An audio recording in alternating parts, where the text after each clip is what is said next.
दोस्तों सीरिया में खाना जंगी हो रही है। सीरियन जमीन खून से लथपथ है। इमारतें खंडरात में तब्दील हो रही है। तो इन सब के बीच एक शहर जो दुनिया भर में चर्चाओं का विषय बना हुआ है, खास तौर पर मगरबी मीडिया और बड़े बड़े अंतर्राष्ट्रीय मीडिया में सुर्खी बन गई है। रोमन दौर में ये दुनिया का सबसे तीसरा बड़ा शहर था और उमवी और अब्बासी खिलाफत के टाइम ये दुनिया के सबसे महत्वपूर्ण शहरों में से एक था। फिर ये एक आज़ाद देश बन गया जिसमें जिंदगियां परवान चढ़ी। आलम इस्लाम की मुमताज़ शख्सियत शायर अबू तय्यब मुतनब्बी और इस्तिलाह मंतिक के सुल्तान कहे जाने वाले शेख अबू नस्र फाराबी का घर इसी शहर में था। फिर उस्मानी दौर में यह दुनिया का तीसरा अहम तरीन शहर बन गया और दुनिया के कदीम तरीन आबाद शहरी शहरों में से एक हो गया। दोस्तों हम बात कर रहे हैं हलफ शहर की। कहा जाता है कि ये शहर चाहे किसी भी रियासत का हिस्सा हो या खुद एक मुस्तकिल रियासत हो, दोनों सूरतों में ये शहर हमेशा से शनात, मालो दौलत और माईशत का मरकज बना रहा है। हलब का रेवेन्यू दुनिया की बड़ी बड़ी अर्थव्यवस्था को टक्कर देती थी। जिसने भी हलब पर हुकूमत की उसके सामने धन, संपत्ति और मालो दौलत के दरवाजे खुले। भले ही आज का हलब उस हलब जैसा नहीं है जिसे हम जानते थे, लेकिन हम निश्चित रूप से जानते हैं दोस्तों कि हलब हजारों सालों से जवाल पजीर रहा, फिर कई सदियों से फलता फूलता रहा। तो क्या कई सालों की जंग के बाद इसके फिर से पनपने का वक्त आ गया है? तो आइए हमारे साथ चलते हैं इस अफसानवी शहर की कहानी और तारीखी गहराइयों में। लेकिन इससे पहले आपसे एक छोटी सी गुजारिश है दोस्तों कि अगर आप हमारे चैनल पर नए हैं तो बराए मेहरबानी चैनल को सब्सक्राइब और बेल आइकन को भी प्रेस कर दें ताकि हमारी हर अगली आने वाली वीडियो का नोटिफिकेशन आपको बर वक्त मिल जाए। दोस्तों हलफ शहर सीरिया के पश्चिमी उत्तरी छोर में राजधानी दमिश्क से 310 किलोमीटर उत्तर में वाक़ है। इसकी कुल आबादी 50 लाख है, जो इसे सीरिया के सबसे घनी आबादी वाले शहरों में से एक बनाती है। हलब को हलब का नाम सबसे पहले 1800 कबल मसीह में दिया गया था। उससे पहले ये कई अलग अलग नामों से जाना जाता रहा। ईसा मसीह से 2300 साल पहले इसको बर्मन के नाम से जाना जाता था।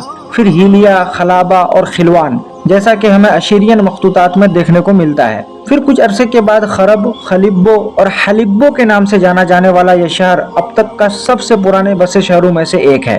इसका तस्करा 20वीं सदी कबल मसीह के मिस्री मखतूतात में मिलता है। दोस्तों मैं आपको बताता चलूं कि ईसा मसीह से 3000 साल पहले हलब के एक मशहूर किले के मकाम पर एक मंदिर के अवशेष पाए गए थे जो मध्य युग यानी कुरून वस्ता का बताया जाता है। तो दोस्तों 18वीं सदी कबल मसीह के दौरान यह शहर यमनी सल्तनत की राजधानी के तौर पर काम करते हुए राजनीतिक और आर्थिक रूप से खूब तरक्की करता रहा, यहाँ तक कि इन्हें हिटाइट सल्तनत के हाथों शिकस्त नहीं हो गई।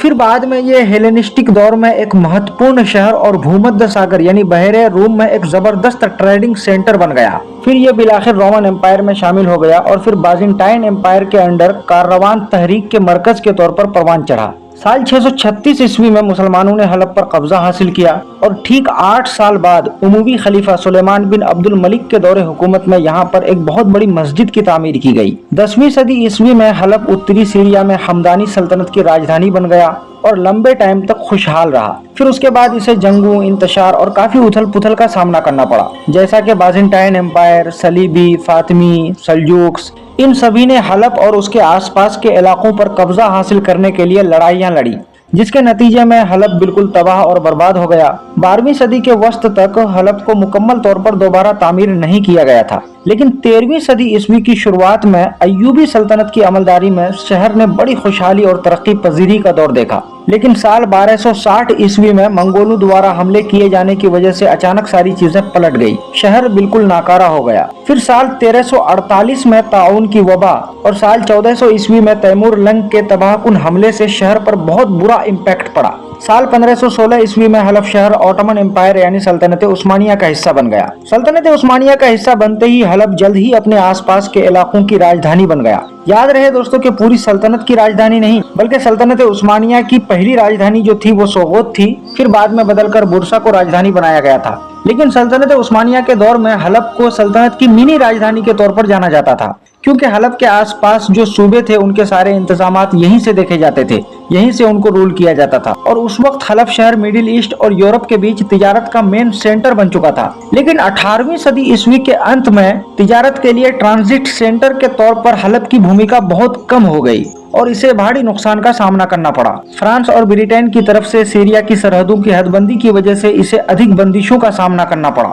जिसने हलफ शहर को जनूबी टर्की और शिमाली इराक से काट दिया, जिसके कारण साल 1939 में भूमध्य सागर पर वाक़ अलेक्जेंड्रा बंदरगाह टर्की के हाथ से चला गया। पर सीरिया की आजादी के बाद साल 1940 की दशक में हलफ शहर राजधानी दमिश्क का मुकाबला करते हुए एक बड़े इंडस्ट्रियल सेंटर के रूप में तरक्की कर गया। दोस्तों, साल 2005 तक हलफ की टोटल आबादी 3 लाख से बढ़कर लगभग 2.3 मिलियन हो गई। अब बात अगर हलफ के फनून हुनर और फन तामीर की जाए दोस्तों, तो मैं आपको बताता चलूं कि हलफ की इमारतें हलफ पर हुकूमत करने वाले हुक्मरानों के प्रभाव को दर्शाती है, जैसा कि Hittite, Assyrian, Akkadian, Greek, Persian, Roman, उमवी, अयूबी और ममलूक। यहाँ के आर्किटेक्चर्स इन तमाम सल्तनतों के प्रभाव की अक्कासी करता है। दोस्तों, मैं आपको बताता चलूं कि पुराने हलफ शहर को साल 1986 में यूनेस्को के आलमी सकाफती वर्षे में भी शामिल किया गया था, जिससे शहर को टूरिज्म सेक्टर में काफी फायदा पहुंचा। पुराने हलफ शहर के मशहूर किले में एक बहुत बड़ी मस्जिद है जो 12वीं सदी की बताई जाती है,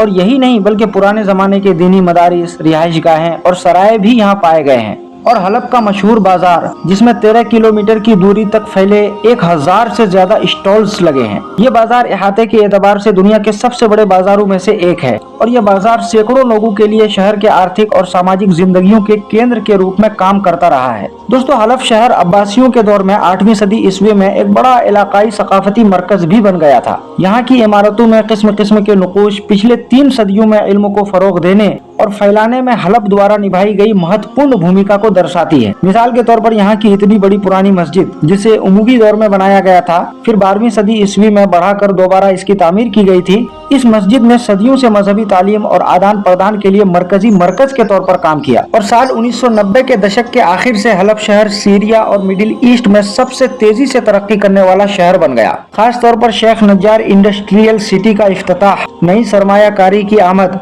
और साल 2004 के बाद नई सनातों की आमद ने इस शहर की तरक्की में अहम किरदार अदा किया, जिसने हलफ को सीरिया और मिडिल ईस्ट के एक अहम सनाती शहर में तब्दील कर दिया। हलफ की सनात में टेक्सटाइल शामिल है, क्योंकि हलफ में टेक्सटाइल की सनात और खास तौर पर छोटी छोटी वर्कशॉपें अपनी आला मेयार की मसनूआत के लिए मशहूर हुई। ये वर्कशॉपें जैतून के तेल, साबुन बनाना और फूड से मुतालिक दीगर सनातों में भी पेश रही। मैन्युफैक्चरिंग के शोबे में नुमाया तौर पर मशीनरी, बरकी सामान और तामीराती मवाद शामिल थे। खास तौर पर सीरियन रिवॉल्यूशन के फूट पड़ने और रूस की मुनज़्ज़म बमबारी के बाद हलफ की सनाती और इक़्तिसादी ताकत बुरी तरह मुतासिर हुई। बुनियादी ढांचे, कारखाने और वर्षे की जगह बमबारी से मुतासिर हुई, जिनकी वजह से तिजारती रास्तों का नुकसान हुआ, ट्रांसपोर्टेशन में खलल पड़ा और नकल मकानी और अंदरूनी नकल मकानी की वजह से हुनरमंद कारकुनान को खासा नुकसान का सामना करना पड़ा। अब बात करते हैं दोस्तों अभी की। अभी ये शहर चर्चाओं का विषय क्यों बना हुआ है? आज मैं आपको ये सब क्यों बता रहा हूँ? वो इसलिए दोस्तों कि सीरियन अपोजिशन ने हलफ शहर पर दोबारा से कंट्रोल हासिल कर लिया है। बात दरअसल ये है दोस्तों कि सीरिया ये एक ऐसा देश है जहाँ पर पिछले 56 सालों से एक ही फैमिली बल्कि 2 ही शख्स का राज है, बशार अल असद और इनसे पहले इनके फादर हाफिज अल असद। यही दोनों 56 सालों से सीरिया की कमान संभाले हुए हैं, और ये हुकूमत शुरू से ही एक जालिमाना डिक्टेटरशिप वाली हुकूमत जानी जाती रही है, जिसकी वजह से यहाँ की अवाम सीरियन हुकूमत से कभी भी खुश नहीं रही। तो साल 2011 में जब अरब स्प्रिंग आया और इसके नतीजे में कई अरब ममालिक में तख्ता पलट हुए, तो देखा देखी में सीरियन अवाम ने भी असद हुकूमत के खिलाफ बगावत छेड़ दी। लेकिन बशर अल असद ने कुर्सी की लालच में जालिमाना और वहशियाना रवैया अपनाते हुए अपने ही देश में अपने ही लोगों का कत्ले आम किया। प्रोटेस्टर्स पर फौजी टैंक के थ्रू गोला बारूद और एटॉमिक हथियार इस्तेमाल किया। अब इन सब के चलते अपने ही देश में अपने ही लोगों को मरता देख सीरियन आर्मी की ही एक ग्रुप ने असद हुकूमत के खिलाफ बगावत कर दी, और इन्हीं की शह पर सीरिया में और भी कई ऐसी विद्रोही ग्रुप्स ने जन्म लिया जिनका मेन मकसद सीरिया में असद हुकूमत का तख्ता पलट करना था। तो यहीं से सीरियन आर्मी और विद्रोही ग्रुप्स के बीच 12 झड़पें देखने को मिली और सीरिया में सिविल वॉर्स की हालत बनी रही, मगर बशार अल असद अपने अलाइज की मदद से हमेशा बगावत को रोकने में कामयाब रहा।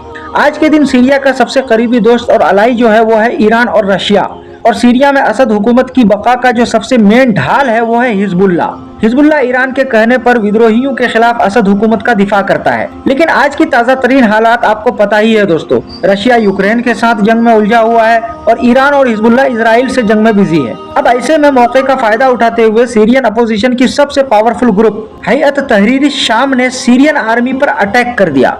पिछले एक हफ्ते में विद्रोहियों ने सबसे पहले हलब पर कब्जा हासिल किया, फिर इजलिब तक पहुंचे, फिर हमा, फिर होम्स के बाद अभी सुनने में आ रहा है कि इन्होंने दमिश्क पर भी कब्जा हासिल कर लिया है। दमिश्क पर भी इन्होंने अपनी जीत का ऐलान कर दिया है। तो फाइनली 56 सालों के बाद सीरिया में असद डिक्टेटरशिप का अंत हो चुका है और बशर अल असद सीरिया छोड़कर किसी महफूज मकाम में छुप चुके हैं और हयात तहरीर शाम सीरिया में अपनी सरकार बनाने की तैयारी में है। सरकार कैसी होगी, नई सीरियाई हुकूमती निजाम कैसा होगा, ये आने वाला वक्त ही बताएगा।